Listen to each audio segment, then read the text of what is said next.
আর এদিকে রাশিয়া থেকে তেল আমদানিতে ভারতকে শর্ত বেঁধে 30 দিনের ছাড় দিল আমেরিকা। আর তাতেই প্রশ্ন উঠছে, কার কাছ থেকে তেল কিনবে ভারত, তা নিয়ে আমেরিকার খবরদারি কি মানবে ভারত? আগের চুক্তি অনুযায়ী ভারত রাশিয়ার থেকে অপরিশোধিত তেল আমদানি অব্যাহত রেখেছে। সরকার আশ্বাস দিয়েছে দেশে মজুদ জ্বালানির পরিমাণ যথেষ্ট, এই নিয়ে উদ্বেগের কোনো কারণ নেই। আর এই অস্থিরতার জেরেই আন্তর্জাতিক বাজারে আরো 15% বেড়েছে অপরিশোধিত তেলের দাম। ব্যারেল প্রতি অপরিশোধিত তেলের দাম আন্তর্জাতিক বাজারে দাঁড়িয়েছে $84। এর আগেই জানা গিয়েছিল ভারত রাজি থাকলে 95 লক্ষ ব্যারেল তেল দিতে তৈরি রুশ জাহাজ।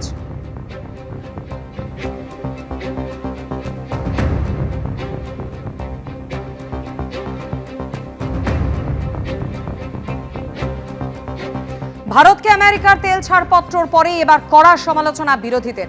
কতদিন ধরে আমেরিকার ব্ল্যাকমেল চলবে? এক্স হ্যান্ডেল পোস্টে প্রশ্ন জয়রাম রমেশের। ভারতের স্বাধীনতা এবং সার্বভৌমত্ব বিজেপি সরকারের আমলে সমঝোতার মুখে ভারত কার থেকে তেল কিনবে তা নিয়ে আমেরিকার অনুমতির কি দরকার? এক্স হ্যান্ডেল পোস্টে প্রশ্ন করেছেন রণদীপ সুরজেওয়ালা।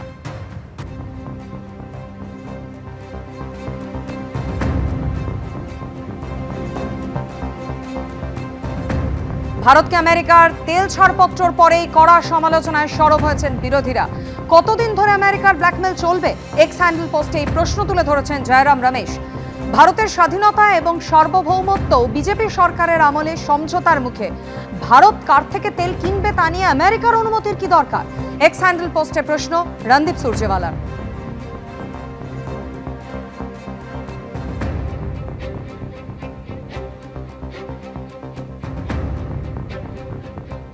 আর এই প্রসঙ্গেই আমরা কথা বলেছিলাম প্রাক্তন সেনাকর্তা ব্রিগেডিয়ার দেবাশিস দাসের সঙ্গে, তার প্রতিক্রিয়া রাখবো আপনাদের সামনে। তেলের সাপ্লাইটা মনে হচ্ছে আর বেশি দিন ব্যাহত থাকবে না। একটা হচ্ছে রাশিয়ান তেল কেনার ব্যাপারে, যদিও উনি আমাদের বলার কেউ না যে আমরা কার কাছ থেকে তেল কিনবো, কিন্তু উনি ওনার মতো করে বলছেন। উনি ওনার মতো করে কাউকে নকল করেন, কাউকে গরিব ইকোনমি বলেন, কাউকে মৃত ইকোনমি বলেন। উনি কেনা সম্পূর্ণরূপে বন্ধ করে দিয়েছিলাম। উনি আমাদেরকে ওনার মতো করে ঘোষণা করে দিয়েছিলেন যে একটা টাইম পিরিয়ড দিচ্ছে, তার মধ্যে ইন্ডিয়া নাকি বন্ধ করে দেবে। এবার রাশিয়া ইন্ডিয়ার বন্ধুত্ব বহুদিনের, এবং সেখানে কি হচ্ছে, আমরা যদি তেল না কিনি অন্য কিছু কিনবো, ওয়েপেন প্ল্যাটফর্ম কিনবো, রাশিয়ার তাতে যায় আসবে না। তারা বুঝবে যে ইন্ডিয়া একটা ফাপড়ে পড়ে গেছে। এই পাগল উন্মাদ একজন আমেরিকাতে এসছে, হচ্ছে যে অন্তত হরমুজ প্রণালীর তেলটা যদি অব্যাহত হয়, যেটা ইরানের থেকেও একটু ঠাড়ে ঠাড়ে বোঝা যাচ্ছে, হয়তো বন্ধ হবে না। চায়নাও চেষ্টা করছে, কারণ চায়না নিজেও সেটাতে সব থেকে বেশি ক্ষতিগ্রস্ত হবে ইরানের এই তেল বন্ধ। ভারত মহাসাগরে টর্পেডো মেরে ইরানের যুদ্ধ জাহাজ IRIS ডেনা ধ্বংস করে দিয়েছে আমেরিকা। ফেব্রুয়ারি মাসে ইরানের এই যুদ্ধজাহাজ ভারতে এসেছিল ইন্টারন্যাশনাল ফ্লিট রিভিউ 2026 ও মিলন নৌমহড়ায় অংশ নিতে।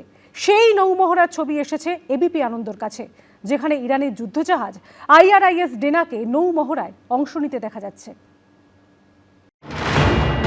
মহাসাগরের মাঝে প্রচণ্ড বিস্ফোরণ। আমেরিকার সাবমেরিন থেকে ছোড়া টর্পেডোয় নিমেষে সলিল সমাধি ইরানের যুদ্ধজাহাজের।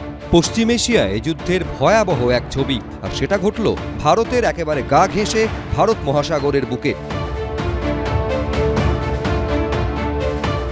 ইরানের ধ্বংস হয়ে যাওয়া এই যুদ্ধজাহাজ IRIS ডেনা ফিরছিল ভারত থেকেই। ফেব্রুয়ারি মাসে বিশাখাপত্তনমে ইন্টারন্যাশনাল ফ্লিট রিভিউ 2026 ও মিলন নৌমহড়ায় অংশ নিতে এসেছিল এই জাহাজ। এই হলো সেই নৌমহড়ার ছবি। Iran ship Dana, commanded by Commander Abu Zaid Zarif. এই নৌমহড়ায় উপস্থিত ছিলেন ভারতের রাষ্ট্রপতি দ্রৌপদী মুর্মু। তার সামনে ইরানের নৌসেনারা মার্চ পাস্ট করেন। এরপর নৌমহড়ায় অংশ নেয় ইরানের যুদ্ধজাহাজ IRIS ডেনা। এখান থেকে ফেরার সময় টর্পেডো মেরে ইরানের এই যুদ্ধজাহাজকে ধ্বংস করে দেয় আমেরিকার সাবমেরিন।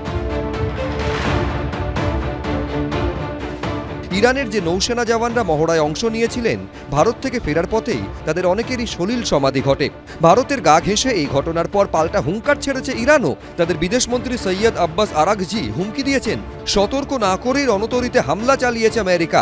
এই ঘটনার জন্য আমেরিকাকে ভয়ঙ্করভাবে আফসোস করতে হবে। স্রেফ হুমকি নয়, প্রত্যাঘাতও করেছে ইরান। মিসাইল ছুড়ে আমেরিকার একটি তেলবাহী জাহাজ জ্বালিয়ে দিয়েছে তারা। ইরান রিটালিয়েট করতে বাধ্য। তার কারণ হচ্ছে যে অবভিয়াসলি মানে একটা দেশের লিডার যদি অ্যাসাসিনেটেড হয়, একটা স্কুলের বাচ্চারা যদি মারা যায়, তাহলে অবভিয়াসলি একটা দেশ তো তার পুরো সামর্থ্য দিয়ে রিটালিয়েট করবে। ওরা শেষ দেখে ছাড়বে তো অলরেডি বোধহয় সুপ্রিম ওদের ন্যাশনাল সিকিউরিটি কাউন্সিলের যে লিডার তিনিই তো বলেছেন, উনি বোধহয় সার্ভাইভ করেছিলেন এই অ্যাসাসিনেশন অ্যাটেম্পটা। তো উনি বলেছেন যে আমরা we will go to the মানে এক্সট্রিম, মানে আমরা এটা শেষ দেখে ছাড়বো। তা আমরা শেষ দেখে ছাড়বো যখন বলেছে ইরান, কোথায় এটা শেষ হবে that only time will tell. ইসরায়েলের সেনা আবার এই ভিডিও সামনে এনে দাবি করেছে তারা ইরানের একটি ফাইটার জেটকে গুলি করে নামিয়েছে। সেই সঙ্গে ইরানের একাধিক জায়গায় নতুন করে বিস্ফোরণের ছবিও সামনে এসেছে। এবিপি আনন্দ। পশ্চিম এশিয়ায় চলছে ভয়ঙ্কর যুদ্ধ, আর এই প্রেক্ষিতে মহা ফাপড়ে পড়েছেন সেই সব দেশে থাকা অসংখ্য ভারতীয়। এই কদিনে যুদ্ধের আঁচ খুব কাছ থেকে দেখেছেন তারা, জানিয়েছেন তাদের অভিজ্ঞতার কথা।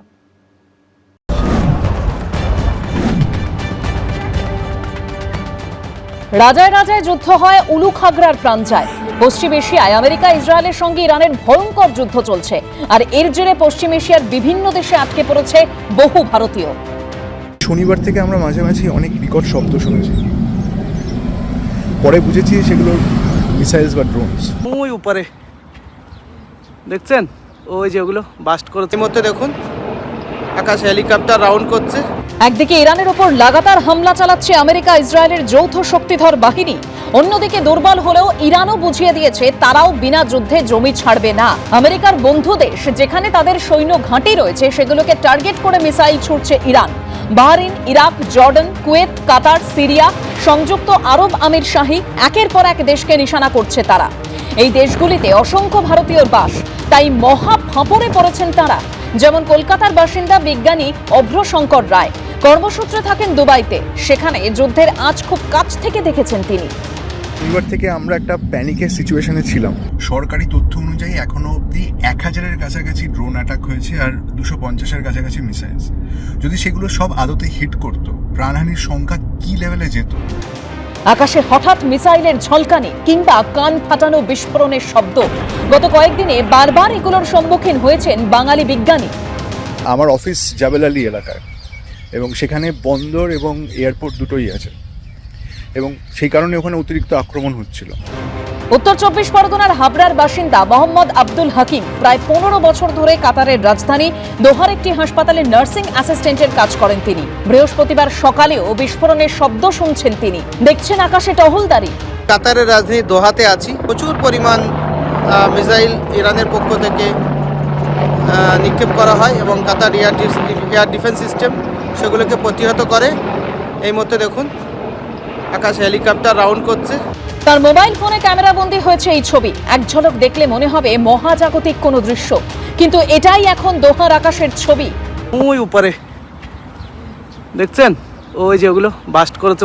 দোহার ব্যস্ত রাস্তা পুরোপুরি শুনশান, রাস্তাঘাট একদম ফাঁকা, মানে লোকজন তো এখানে সারাক্ষণ লোকজন ফুল থাকে, কিন্তু এখন এই আবহে আর লোকজন খুব বেশি রাস্তায় বার হচ্ছে না। দুবাই থেকে দোহা, চরম সংকটে পশ্চিম এশিয়ার দেশগুলিতে আটকে থাকা একাধিক বাঙালি। ময়ূর ঠাকুর চক্রবর্তী ও অর্ণব মুখোপাধ্যায়ের রিপোর্ট, এবিপি আনন্দ। এবিপি আনন্দ, এগিয়ে থাকে, এগিয়ে রাখে।